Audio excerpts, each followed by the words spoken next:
There it is. There we are. Hey, welcome. Oh, man, everybody. I tell you what. If I had gotten audio to work last week, I would not have remembered to do that. It's hard to remember, man. Yeah. It's a big part of it. You're shooting towards the sun. Always. Yeah. Oh yeah. How's your email towards the address? sun, because that's how you make stars. Might as well be shooting towards the sun. That's the second time you've smash mouth tonight. Right. Hey, everybody, welcome to the Comics Place Presents a Perfectly Acceptable Podcast, episode 424, wherein we count how many times Django can make a Smash Mouth reference. Hey now, 2 times. He's an all-star. I'm Jeff. We're tied. Yeah. I'm Django. Yeah. Hey, Django.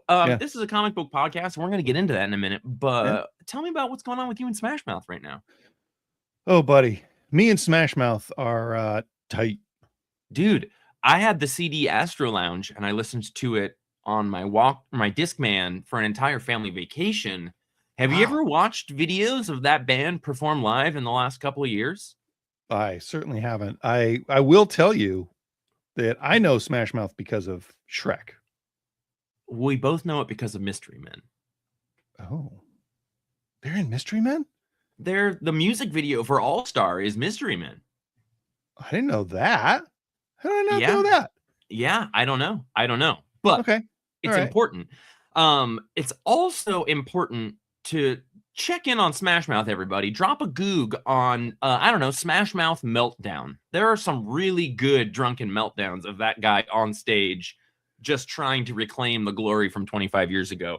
Really, nice. Really good stuff. But that's why people come to the Comics Place Presents a Perfectly Acceptable Podcast. They want to know about which artists are starved and thriving in 2026, which is why we're here today to talk about Nickelback.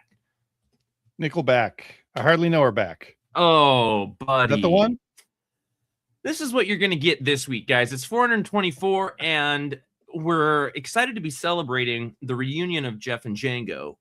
We are just sort of corpses that cross the finish line of Free Comic Book Day down at Comics Place HQ.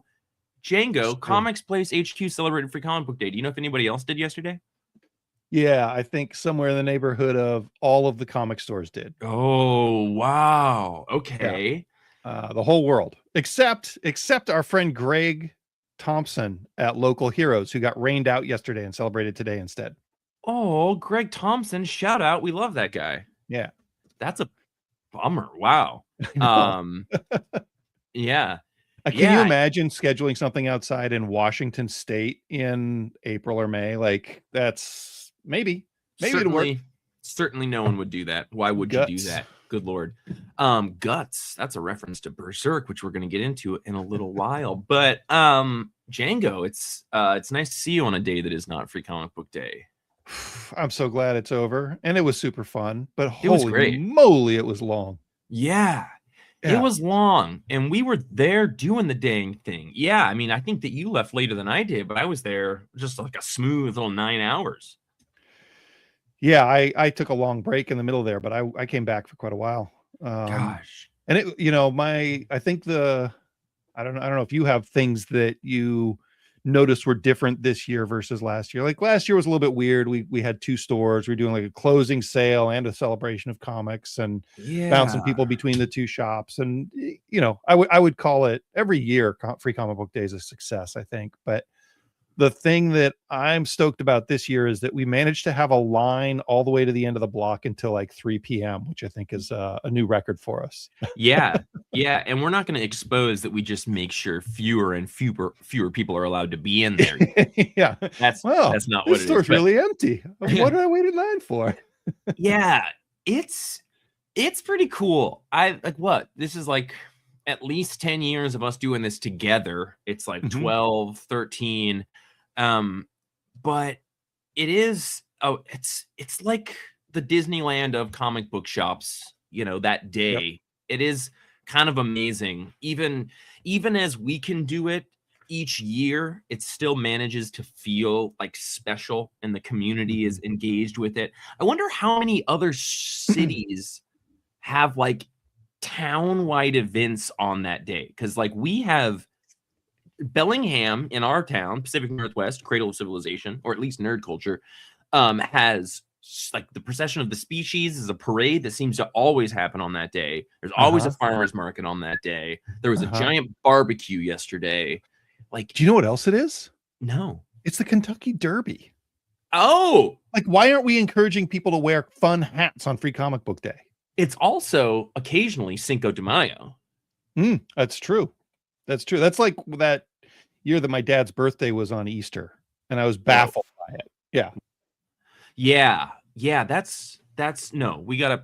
Easter's always changing. NorwestCon is always Easter, and I was always bummed by how weird and inconsistent it was. Yeah, which is why we're here to talk about comics, Django. I think we've both slept a lot since we did the Free Comic Book Day, but were there any releases you were excited about? I haven't had a chance to read any of them yet because it's been such a whirlwind. Dude, I haven't read a single one. I would like to read the hit of the year, which was Dungeon Crawler Carl, number 0. That is weird, and let's just talk about it, Django. Yeah. So I had DCC. Yeah, DCC, Dungeon Crawler Carl. It is a novel and audiobook series that has been coming out for a while that is quite popular. We ordered a lot of the Free Comic Book Day issue for Dungeon Crawler Carl. That's a preview for the graphic novel that's going to be coming out pretty soon. But it sounds like shops were kind of breaking rules and requiring purchases, or like it was $30 alone unless you spent over $50 and it was free. Like, that's kind of crazy for a Free Comic Book Day thing. There were also a handful of exclusive covers for it. Which is a new one to me. I can't think of a time that, I mean, I guess maybe DC did some exclusive covers you could get, but it's not super common for a Free Comic Book Day book to have exclusives. People get them? I didn't see that. Just from that specific store. Like stores had to order 500 or 1,000 or whatever. Okay. Which I like. Mostly, I don't want to do exclusive covers for our shop, but I could see an exclusive Free Comic Book Day cover if it was the price of Free Comic Book Day stuff. Like, that could be kind of cool. Yeah, and Dungeon Crawler Carl. It's a very interesting one to be such a belle of the ball of Free Comic Book Day because it has like permeated comic shops. Like, we have a shelf in a bookshelf in our store of all of the novels of that series, and there's not pictures in those books. That's not a comic book. Yeah, it's like one of the only prose books that we sell. Yeah, that and Princess Bride. Well, I said sell. Yeah, we carry it. We stock it. It's pretty bonkers. And I learned that halfway through actually, like near the end of the day, somebody came in and was just like, hey, there's a whole weird thing going on. So I just jumped on eBay to look, and I saw like a handful clearing for $30 and $50. So I was like, that's crazy. And there's like a rule of conduct for Free Comic Book Day that stores are supposed to fall into. And I think a lot of behaviors kind of defied that code of conduct we're supposed to have. I've ended up on this Facebook group that's like comic book collectors, something really generic like that. And some of it's really fun to see people talk about the comics and how they collect. And some of it is just like, man, you are not very good at being a nice person. There was somebody who was like, yeah, I went to get Dungeon Crawler Carl, and I saw that some people online were getting a ton of them and not leaving anybody for anybody else, and any copies for anybody else. So I grabbed a ton of them so that I could give them to the right people. And I'm like, all right, that's not how this is supposed to work, butthead. Yeah, no. And I found that out. We had like 9 copies left, and we had a couple customers in the store who like didn't have it. And I was like, listen, everybody should grab this right now. Like, these are going for money, and people should have them and just have them. Yeah. We also in our store, we had Ken Albury just joined the page. Ken, the hangout, the chat. Ken is the one who told me about that book. He was the one spreading the word about Dungeon Crawler Carl's speculation. Well, he also dropped off the She-Newt Free Comic Book Day books. Dude, and shout out Ken Albury. The Free Comic Book Day She-Newt issues that you had for us this year were, I think, my favorite issue of She Knew Yet. You referred to it as a 4-issue spectacular, which was hilarious and on the nose for the number of pages in it. And then you did the Liefeld Captain America variant, and that was chef's Awesome. kiss. So Ken Alberry, shout out your Free Comic Book Day contribution this year. Yeah, we also had local comic creator Nate McGarry Myers drop something off, a little ash can for his book, Predation. And then today, he was late because he didn't think of it, but Al Clover brought by a couple of copies of his novel, like signed copies of his novel that I put out on the Free Comic Book Day stuff. So if you haven't come by to grab the Comic Book Detective, we got those too. Yeah. Full novel. Django, in previous years, have we had artists and creators in the store, or do we usually do that for the customer appreciation anniversary sale? I'm a big fan of separating events. Separating church and state. Yeah, like if we can get a creator in, I would rather have a second event for that. I would too. Right? Yeah. And so generally we have some extra fun stuff that we do, but if it's something that's worth having an event, I would rather commit to having an event for a local creator or a national creator, you know? Yeah, like people are going to be coming into comic shops on Free Comic Book Day regardless, which is fantastic. And we are so fortunate to have that day where people are doing that. But yeah, I totally agree. If you can create another event and create another reason for people to be coming into comic shops, pretty awesome. Kyle Northrop, big fan of Jeff. Let him do whatever he wants. Wow, Kyle. Jeez, I love it. I'm a huge fan of your brand. I've never felt particularly held back. I'd like to say within reason, Kyle. Gotta put some guardrails on this guy. He's a Django's wild always cat. like, give Jeff Nos. That's his. Django's got a shirt that says, give Jeff Nos. It's a way to get me really quickly to somewhere that I'm not. But they did, and by they, I mean the industry that is comic books, did manage to give us a handful of pretty cool comic books outside of the Free Comic Book Day offerings this week. I do want to give a couple big shout outs. Big shout out. Thank you, Andrew Carlson, for continuing to edit this show all the time as your life has things added to it, taken from it, moving through it. You still get this done every week. Thank you. And I want to give a big shout out to Will Elmer, who we gave the podcast off this week, which is good. He deserves a week off because he also spent most of yesterday volunteering at the shop, greeting people as they came into the store. So thank you, Will Elmer. And also a big shout out Jake Foster for volunteering and running the doors at our comic shop yesterday. Indeed. I am so pumped about the last several years of volunteers being the greeters at the Comics Place on Free Comic Book Day, because they just set the best standard for everything. But because we don't have a Will Elmer email this week, it is worth plugging. If you want to contribute to this podcast, we want you to contribute to this podcast, and you can do that by sending an email to jeff@thecomicsplace.com. Django set that up for us just recently. It's like a dedicated podcast email address. So use that, get it to us, and we will go live with it. And then final order of business, shout out, fan of the Comics Place, fan of the Papcast, and now I'm a fan of you, Ron Roxburgh. I got to meet a listener of the podcast in the shop yesterday, who I've seen his name many times in the point of sale system in our shop, but I hadn't gotten to meet him. But he mentioned wanting to contribute to this podcast. So I'm inviting you, Ron. Now you're held your feet to the fire, my friend. Hey, Ron, fire. Look here. Jeff@thecomicsplace.com. Don't forget. Okay. But that's it. They gave us some comic books this week, so we're going to talk about them. And it is worth mentioning, we got to get Django to a movie at a specific time this evening. So we are doing a slightly truncated thing, which is good because my gas tank is tiny.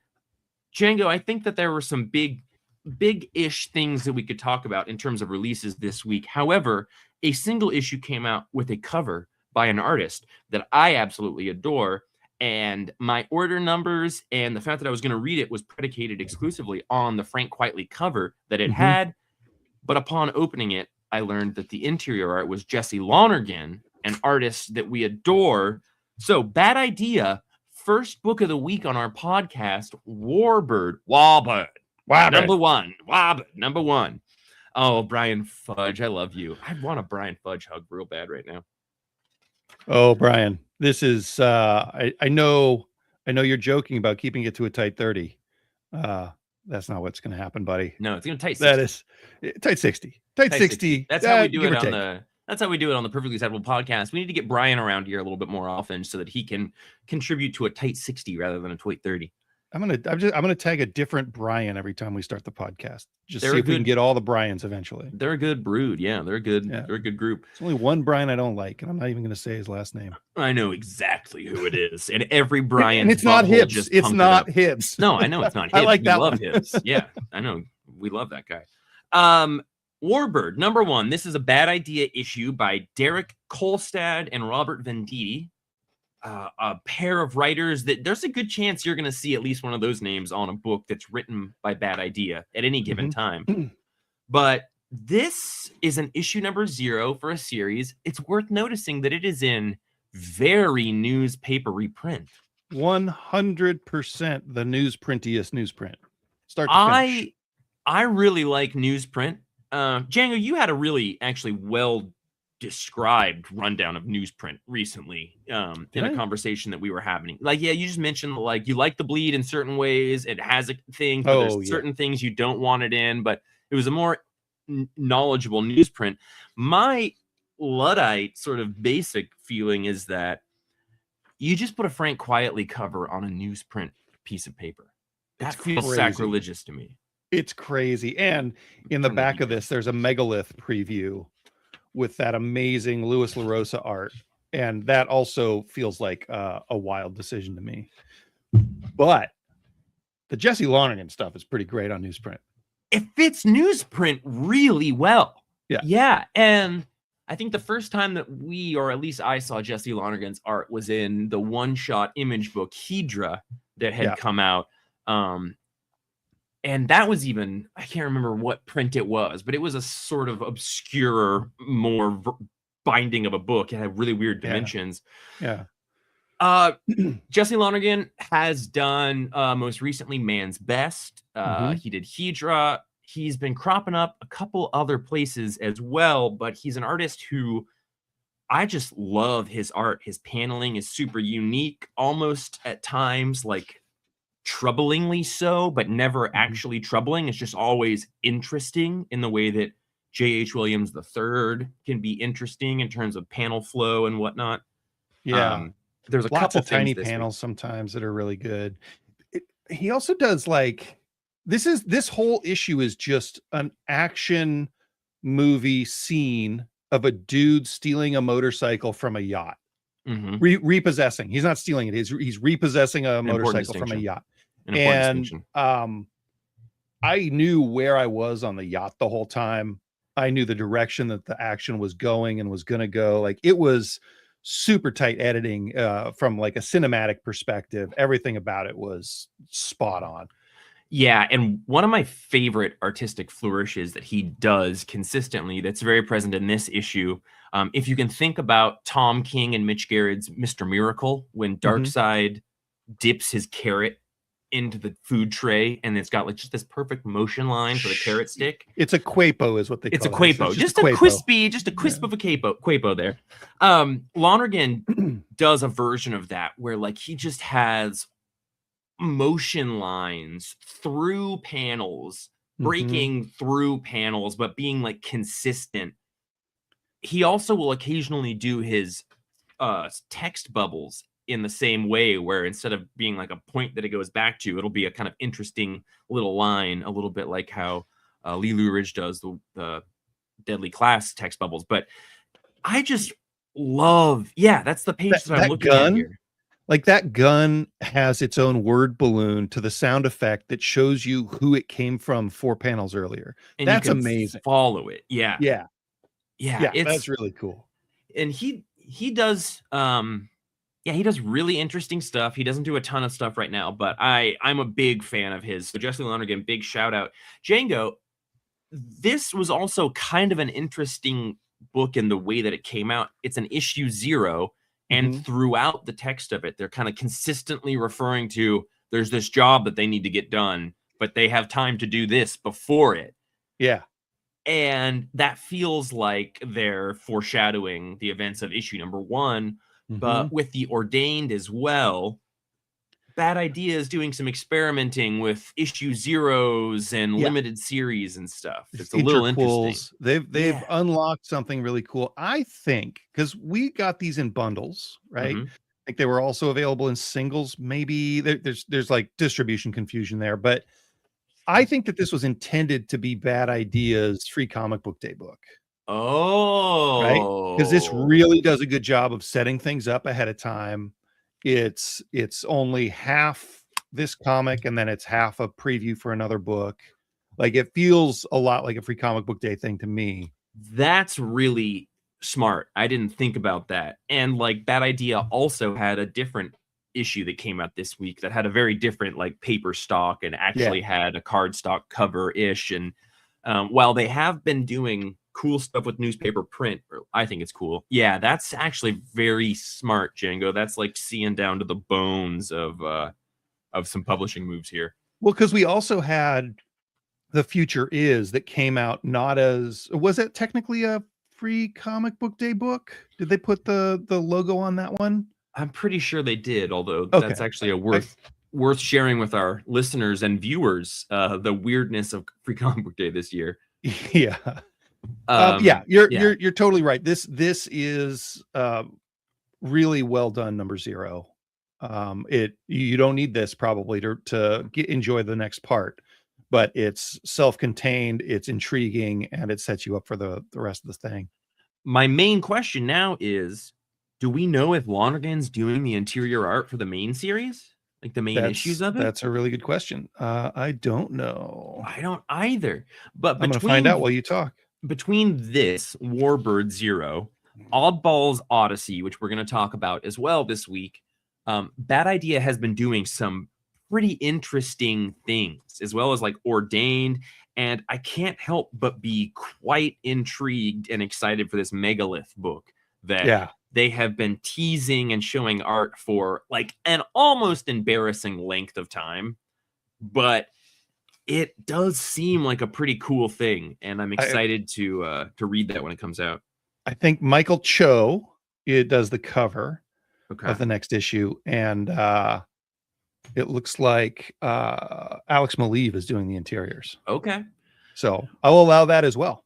I will allow that as well. That's a very different art, but yeah, this had that vibe a little bit. Like they could be doing this 0 issue with Lonergan art, and it would kind of be a one-shot, isolated vibe, that leads into the main series. So I'm excited. I hope that they keep Frank Quitely covers, but I don't know that they do because he doesn't make that much art. Not for number 1.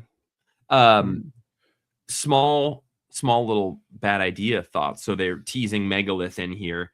Django, I've been thinking about this and wanted to talk to you about it, but like they're doing that thing with Megalith where they're having a variant cover of every single interior page of art. So every page is having. Do you think that's like a really clever way to increase the value of the pages in the resale because they're all technically covers, or to modify like what an artist is owed in a paycheck? I think behind the scenes, it's there's a lot of fringe benefits to doing that. Yeah. We also, our friend Jen King has a full variant issue of that coming out where it's I think just the pencils. It's like a director's cut, but it's being framed as a variant comic instead of a variant cover. Which shout out Jen King. Yeah, I have a lot of feelings about it. One of them is admiration that Jen would hack the system like that. Dude. So yeah, she's good at it. All right, Django. Well, I don't know. We've talked about Warbird for a fair amount. My whole professionalism and ability to see my way through things is just a half sleepy mess because I'm still in Free Comic Book Day. But what do you give this issue? Give it an 8.5. I was gonna go 8.5. I'm gonna go 9 actually. Okay, I'm holding it at 8.5. You're feeling good. You're excited for that movie. I can't find anything that I don't like about the storytelling in it. Yeah. I would like some slicker pages. I would like a longer story. I could pick things apart, but storytelling wise, 100%. Paper stock wise, not the end of the world. So I'm only going to deduct 1 point. It it was a pretty impressive blend of like storytelling and chase action sequence. You always knew where you were in the boat, but there was also like this countdown going on. So like they ratchet up tenseness throughout it in a really impressive way. Like I felt rushed throughout it because of the nature of the story. So pretty impressive stuff. But I'm holding my 8.5. I'll allow it. Django. Yeah. Did you read Root? I read Rooted Not. Oh, you did not. Red Roots. I did not read Roots. I think that you would like this book. This is Image Comics #1, Red Root by Lorenzo De Felici. He's writing and doing the art. This is one of those things, Django. You'll like it because this is it. Almost like reading it is like reading journals from the Book of Boren. We start out and we've just got. We just got a lady and she's in her house and she opens up the closet and finds a severed head, Oh yeah. And I did that. She calls the cops, right? And they she goes and stays with her friend and they're like, "Whoa, whose head is this?" And she's like, "I don't know." And, then she goes back home with her cats afterwards, after the cops give her the all clear. And they're like, "We don't know whose head this is." And what does she do? She finds another severed head, Django. So this is basically 7 heads in a house. Yeah, it's a story of Django getting home from vacay. Throughout that weird stumbling on severed heads throughout it, it's also interspersed by this very high octane action, kind of horror action sequence. So very different characters. We don't really know how they twist together. And it ends on like a pretty good cliffhanger, but it's paced really well. Lorenzo De Felici did the art in Oblivion Song with Robert Kirkman. There's like nothing less than high professionalism throughout the whole book. And in the end write-up, he sort of mentions that like this whole book is kind of based on 2, which is that he had 2 stories that he wanted to write, and he ended up writing a story that incorporated both of those stories. Nice. And so within the head finding and weird lady with cats throughout this, there's this high octane action thing. But when this guy dies, these weird like red roots that almost look like blood capillaries like come up and swallow him down into the earth.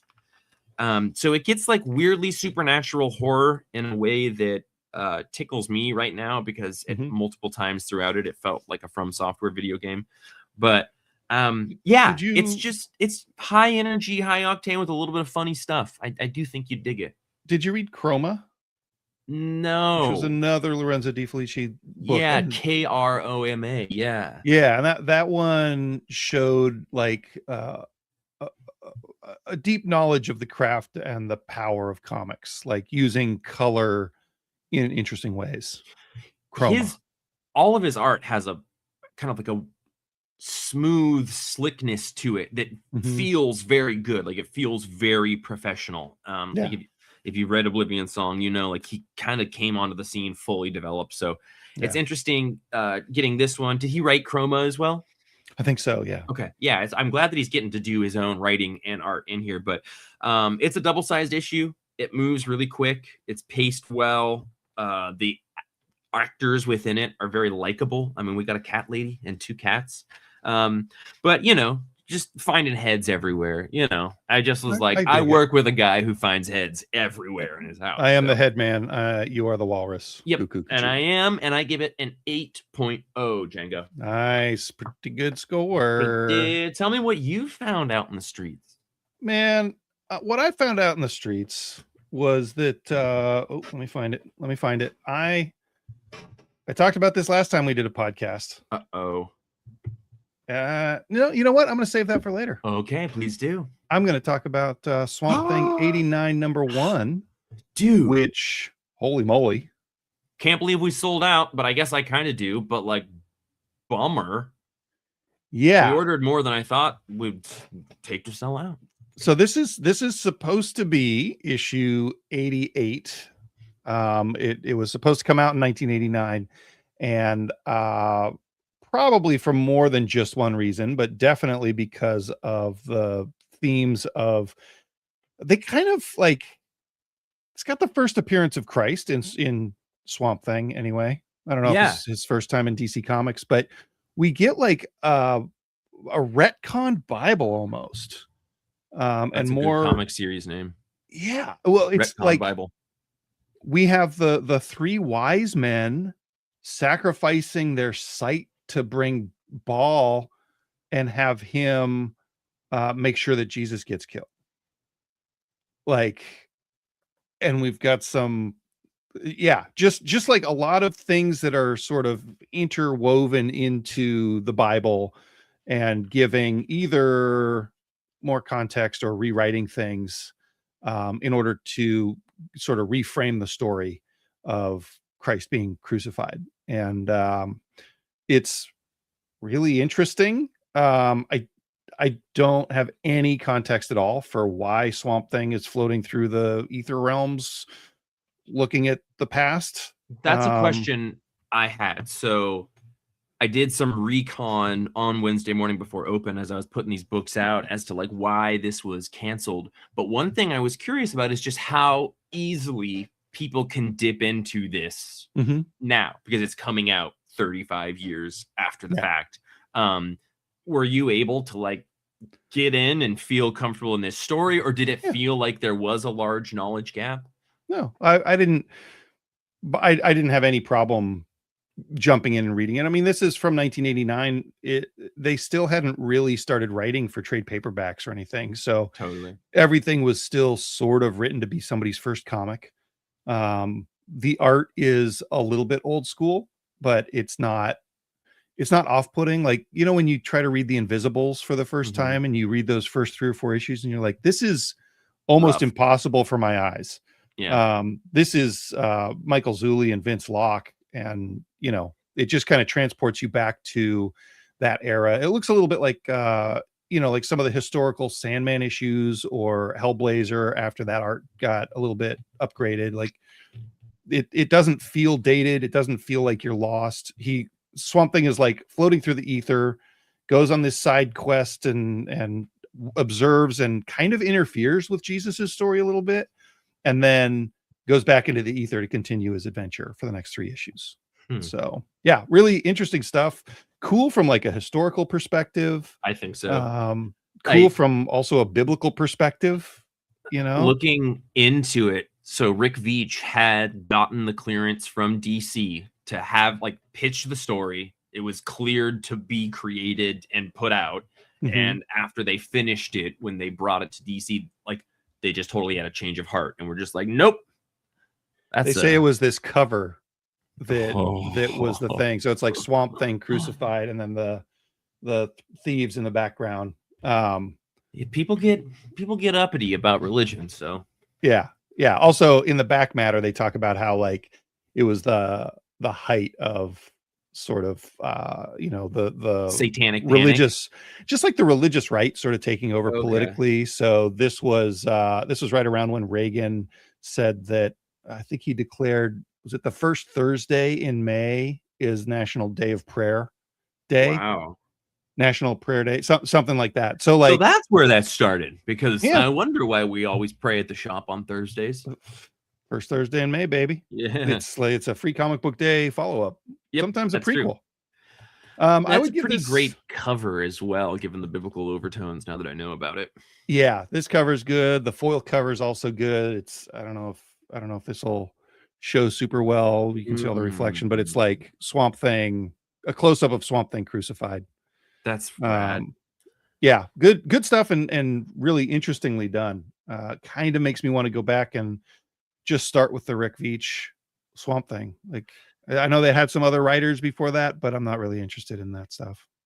Yeah. Rick Veitch did, I think was it called The One? Anyway, he did a book that I really want to read, that I have a copy of because it seems so interesting. But yeah, he seems like he was always been kind of on the edge of what was socially acceptable. So I dig that. Was Rare Fiends him also? I don't know that one. I'll get you the issues. Okay. I'm going to give this one an 8.5. I liked it a lot, and didn't really know what to expect. I didn't expect to enjoy it like I enjoyed it though. Django, I just want to come back and talk to you about Bad Idea Comics. Yeah, you want to talk about that Bad Idea comic with the banana on the cover? Banana. I don't know. Was there a banana in this? There's a comic with a banana on the front that I keep thinking, oh, that's got to be Mark Russell, but it's not. It's Josh Dysart. Shout out Mark Russell and his banana tendencies. The real banana man. So the Tony Millionaire did one issue with Bad Idea near the beginning of their run. It was in that Walesville one shot, and it was like Diamonds and Gems or something. But he's done the Drinky Crow comic and Drinky Crow show forever. But this issue, which is an oversized, pretty chunky issue, starts out and there's a foreword by him, and he kind of talks about his relationship with comics, and I learned more about him in that foreword than I ever knew about him, which is interesting. But he ends it by being like, hey, I've watched people breeze through comics in like 10 minutes, so please don't do that with this. Yeah. Which is interesting because even having told me that, this book goes by in a flash. He's not outside of the incredibly detailed, beautiful art. There's so little text on every page that I think it does take the conscious decision to sort of slow down and appreciate his incredibly unique art style throughout this. But this comic starts with a couple pages with like a drunk monkey coming up to a drunk skunk, and he thinks his third eye is coming in, but it's a huge zit. So I was just like, Django, I can feel you with me here right now. I knew you were going to say that when we decided to talk about this issue. Yeah. Because, dude popping his pimple and having Ganesh show up out of it is pretty on point for the Django side of things. And like, how would you describe his art? It's like, kind of reminds me of Frank. Who does that? I'll find out. But it looks a little bit like Pogo to me. Yeah, it's like incredibly detailed and a ton of extra lines, but then is also very like newspaper print, kind of newspaper comic, which is what his Drinky Crow was. Yeah. I feel like you know this guy really well. Like you guys are friends. It wouldn't surprise me if I met him at some point at my friend's barbecue. Like I keep finding out that this barbecue I was at with my neighbor, Brent Cole, had all these people that now I know professionally. Like Jim Blanchard was there. Dave Kreider, who was part of the he like created Estrus Records. Like I didn't really put any of that together when I was hanging out with those guys, but they've all at the time or have gone on to have like really interesting creative careers.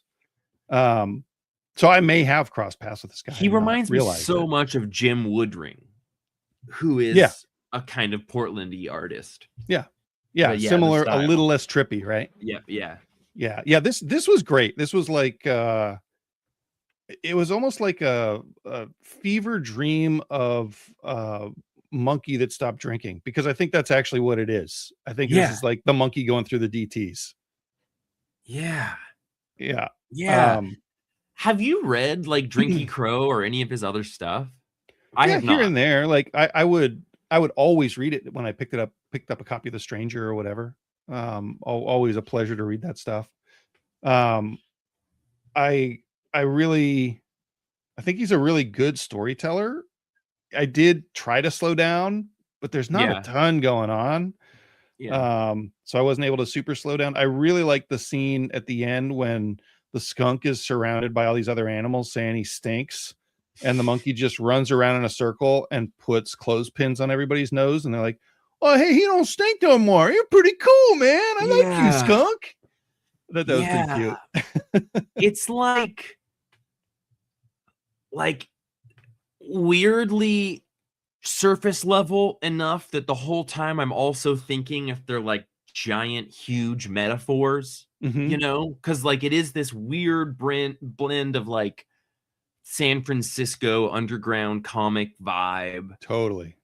And like is so alcohol based and kind of hilarious in that regard, but like it feels in the prose that he's doing here and the animals and the epic nature of what's going on. I mean, I guess worth mentioning, he does say that a fair number of the dialogues in this are taken from actual literary sources.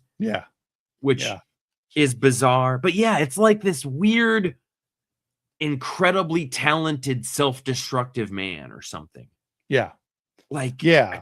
I can't stop drawing fucked up animals. Yep. Exactly. Yeah. Exactly. And this time they're going to be sober. One of the most amazing things about this one to me is that the back has a pull quote from Elvis Costello. And That's the front awesome. has Charles Burns. Like, Yeah. just saying amazing. Yeah. Yeah. Well, what is Pendleton Elvis Ward. Costello doing giving pull quotes for the back of a comic? Yeah, what is Must Elvis be a huge Costello comic guy. doing these days? Yeah. Yeah. I think there are lots of comics that we read because they are instances of the kind of typical things within comic books being done very well. Mhm. And this to me is like the opposite. It's like this is an incredible thing that's kind of unlike anything else. And Yeah. it's an instance of like comics are amazing because one person can create a comic and it can be an output of their weird id brain stuff. And that's what this is. And it's awesome. And it's just like absurdist and incredibly gifted and unlike anything else. And just, I'm glad that it exists. And I think that if you like oddball stuff, you should seek this out. I guess it's called Oddballs Odyssey. So that's Oddballs Odyssey. Tony Millionaire's The Oddballs Odyssey #1 from Bad Idea. That's 2 bad idea issues in one podcast that we're giving favorable reviews, buddy. Dinesh. It's I contain multitudes. I don't know about you. You do, Bob. What kind of score do you give it? Oh man, I'm gonna go 8.5 again because the art is incredible and the absurdity of it was never offensive, but it was really out there. Yeah. I can't do anything but an 8.5 also. Like it's craft wise, it's awesome. Entertainment wise, it's awesome. Third eye pimple gag. Disgusting. There's a part where the skunk farts. Yeah. It's great. Yep. It's great. Right up my alley. Right up my skunk alley. Farts. Skunk farts. Django, I'm just gonna shout at you for a second. Yeah. Listen, it was a crazy week. Some crazy things happened. Jeff Loeb and Jim Chung released a Batman Wonder Woman one shot from the world of Hush 2. It was kind of a big chunky release. It's oversized. It's square bound. It has Jim Chung art, his characters can kind of start to look the same in the face at times, but I do really like his art, and it's got a nice gravitas to it always.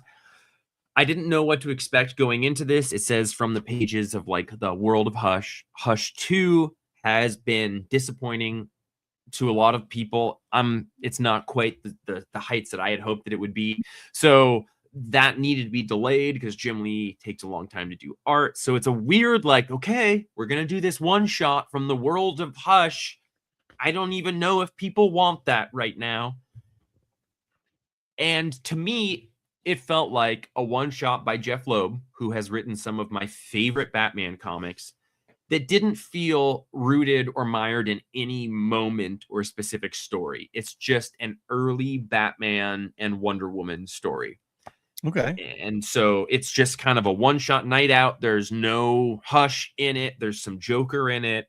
I think that one of the things that might be kind of hard for people taking in like Hush 2 or just Jeff Loeb comics for Batman at this time is that he almost has his own kind of like sliding time scale of Batman's history. Like the Jeff Loeb verse of Batman kind of starts very early and covers some sequential events, right? So I think like the Jason Todd in Hush 2 doesn't feel like the Jason Todd in continuity right now because it takes place right after he kind of popped back up in the first Hush one. So this one falls a little bit into that weird sliding time scale. Like it doesn't really make sense to fit anywhere specifically outside of just kind of early Batman and Wonder Woman hanging out. He's had some relationship with Catwoman, so there's some, like suspicion about his ability to be objective about her. But a lot of this is yeah, Brubaker's Catwoman design. like That's a the good Darwin Cook question. Catwoman Yeah, costume. yep. And then also Harley Quinn is in it. But that Catwoman design is also what Jim Lee used in Hush, Oh which yeah, you're right. could totally You're be right. the same Brubaker one, but specifically that was like my first really getting into Catwoman and Batman was Hush, and that's how it's drawn here. A lot of it kind of just comes back to Bruce is going to display something about the history of Wonder Woman in Gotham. So within this museum, they have the lasso of truth, and the lasso gets stolen, and there's an adventure about that. But it kind of comes back to, you know, that question of Wonder Woman and Bruce's relationship, and like the lasso of truth, and kind of what does the lasso of truth, what does it affect? What does it affect? Does it have on Batman? Like, what does it say? So, and near the end of it, we do get a nice moment that I won't spoil with Batman with the lasso of truth around him. But Jim Chung, I think his art is pretty phenomenal. I really, really, enjoy his art. I like Jeff Loeb writing Batman. I do think that like Hush 2 has been a little disappointing, but this doesn't really feel at all a part of that. It just feels like separate. A talented Batman writer doing a one shot to try and make people not totally forget about this series that hasn't finished technically yet. So from the world of Hush, I guess, but I give Batman Wonder Woman the truth. I'm going 9. I'm going 9. Holy moly. That's I thought that's it a was higher score than I would have expected. Logan also really liked it at our store. So and worth Logan's mentioning. Down on the Hush stuff too. Yeah. So like it feels like a good Batman one shot that like if this came out around Dark Victory, people would be like, this is awesome, but it's coming out around this other thing. So can I I have one comment and one question. Yeah. The comment. This title at the top of the page is just the Wonder Woman logo inside of the Batman logo, and then a weirdly kerned truth across the bottom. Yeah. I think that's terrible branding.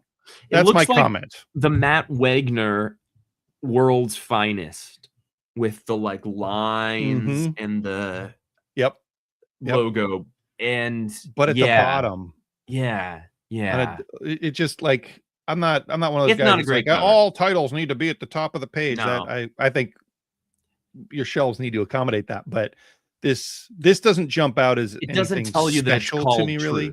Yeah. And then my question, I feel like when they first announced Hush, it was going to be 12 issues, Hush 2.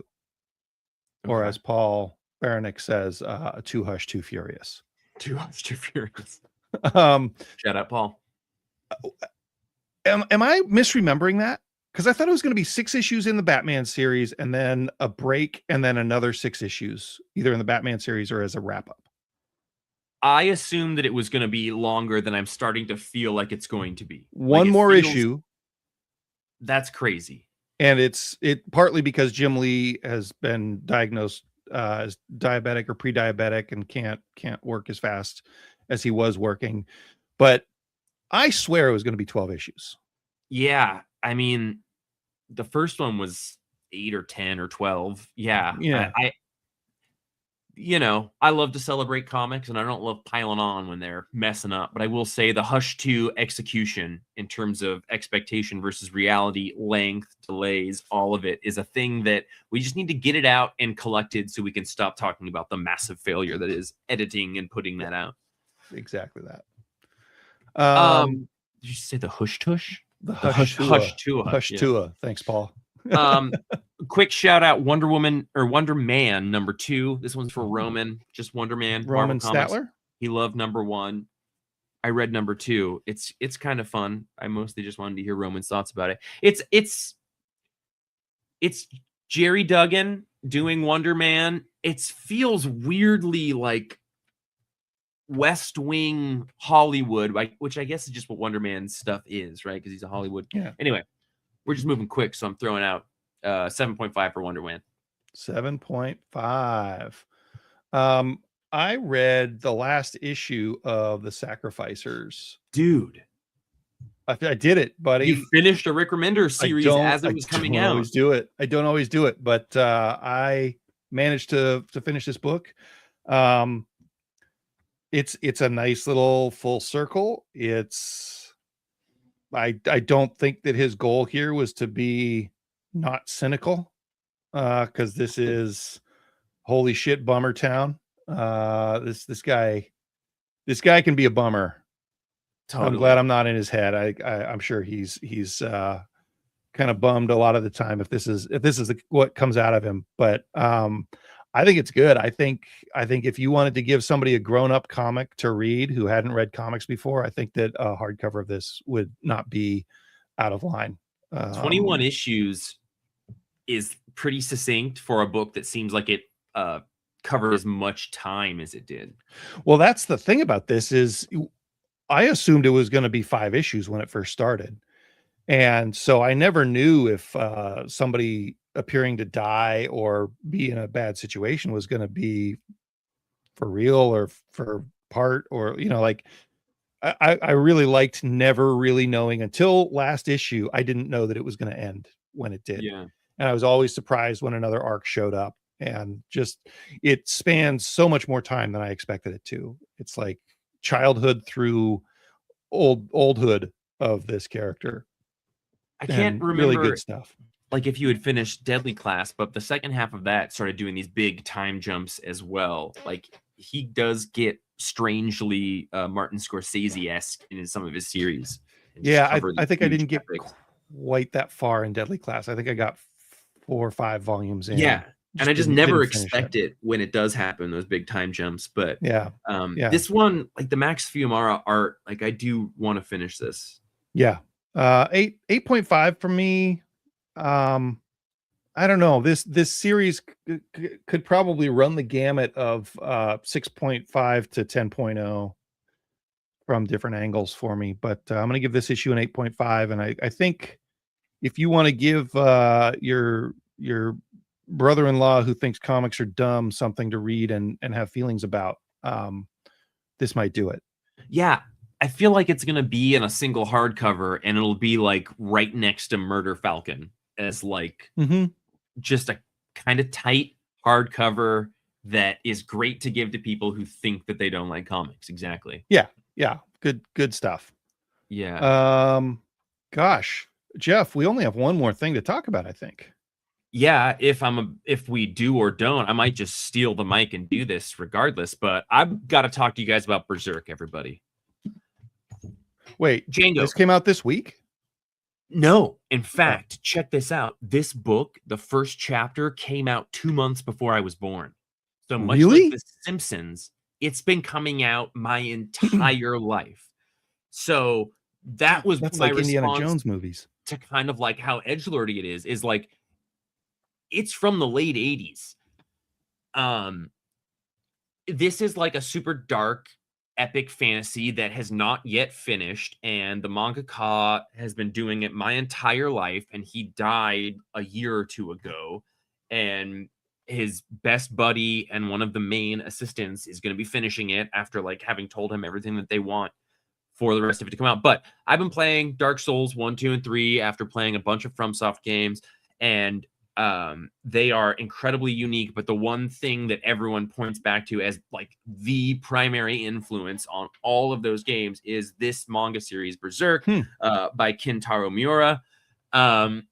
It has such a unique aesthetic and feel to it. It's like deeply effed up and dark and violent. And Django had read the first volume of it. I just learned before recording this, and he had mentioned like, kind of edgelordy, like, and super violent. Yeah, and so the first big volume here is like you meet this protagonist, and you're just like, this guy sucks, and he's basically what Django just described. And then at the end of this volume, we go way back in time and spend the next several thousand pages learning about the stuff that happened to him to make him be the way that he is and why he is that way. So it's this like horrible story of loss and bastardization of his life and demons. And so it's a weirdly told story. You meet this unlikable person, and then we're about to go back and figure out what has made him so unlikable. And then we go back to the future for the rest of the story. It is just worth mentioning because I just kind of casually started to read it a couple of days ago, and I'm like 300 pages in. I'm totally engrossed in it. It's the main thing I want to be reading. It is so cool and defined so many things that I love. And Django will be the first to tell you I have been like totally head up from Software's video game pipe for the last handful of months, and there's just something aesthetically so deeply resonant in their art style and storytelling to me. So I'm incredibly excited this week to share that I started reading Berserk, and I want to keep moving through it because it feels like it's kind of a final key to unlock a whole kind of primary influence of things that I love. And it seems to be that way going into it. Django, I think it's rad that you read the first volume. And like, as I'm going through this, there are like bosses in Elden Ring and Dark Souls that are just full on stolen character designs from this series, like throughout it. So this and Monty Python. Yeah, exactly. Praise the sun. So anyway, Berserk, I'm going to keep people abreast of this situation. If you're at all interested in that, definitely check in with me when you see me at the comic shop. There are 14 of these giant hardcovers so far. And it's like 40 something volumes, and it's been coming out since just before I was born. So I'm very excited. And yeah, it's a weird historical thing. So 10 for Jeff for the first 250 pages, but nice. Wow. Even though it's manga? Yeah, exactly. And you have to read it right to left. So you too, listeners, can start these giant epic adventures, whether they're manga or Batman or Superman or whatever. There are amazing comics, and I think we can build up reasons to be intimidated by starting them. But you too can engage in all of these things, and the perfect place to do that is the Comics Place in Bellingham, Washington. So thank you for listening. Thank you for being here, and thank you for sending your email questions to jeff@thecomicsplace.com. As many as you can. You could not. We have never gotten to a moment where Jeff is like, Django, we have too many questions. What do we do? Dude, that would be an amazing situation to find ourselves. You know what I would do if we ever got enough questions? I would just not review any comics that week. Yeah, it would be an all email show. It would be amazing. We wanted to do it for years. So much more fun. So much more fun. We're describing art to you. Wouldn't you rather hear us talk about whatever people ask us? And that's where we really start to make each other laugh about fart sounds. So I would encourage y'all to do that. But I have a vested interest in getting a written review about a Japanese movie that Django's got to go see here shortly this evening. So that's my heartbeat. I'm so excited to see this movie. Oh my God, that was really terrifying. But anyway, everybody, thank you for hanging out. Django, it's so good to have you back. I'm so glad that we survived another free comic day together, man. Way to go. We've done like a lot of these together. Done a lot of them.